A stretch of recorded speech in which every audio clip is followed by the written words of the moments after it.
मला वाटतं ते महायुतीतलं वाद चालू आहे ते त्यांनी बघू कारण की मध्ये जाहीर झालं ना चेअरमन महायुतीला बघून आता महायुतीला बघून घ्यावं.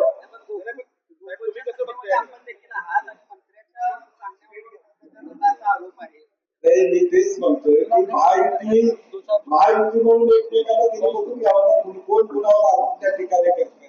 आम्ही गोकुळची संस्था ही पक्षविरहित चालवतो. पक्षाचा कुठला तिथं आम्ही त्या ठिकाणी येऊ दिला नाही. कारण काय होतं कारण की 5.5 लाख शेतकरी त्याच्यावर अवलंबून आहे. 5.5 लाख शेतकऱ्यांचं उदारनिर्वाह अवलंबून आहे.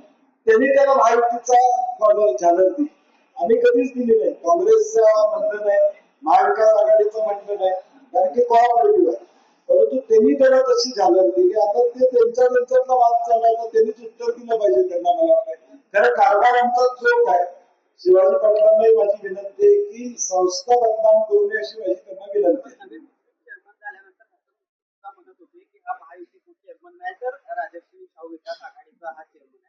गेल्या काही दिवसांपासून ते पण आता महायुतीचा चेअरमन आहे. नाही म्हणून आता ते त्यांनी पहिलं राजश्री शाह आघाडी म्हणले आता नंतर महायुती आता म्हणतात. त्यामुळे त्यांनी आता घरातलं भांडण सोडावं ना. ते ज्येष्ठ आहेत ज्येष्ठ मंत्री आहेत. आता मला त्यांचे पण हातबलता दिसून यायला लागले आता असं वाटायला लागलं.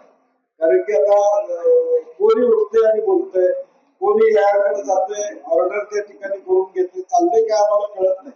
माझी अजून त्यांची प्रत्यक्ष भेट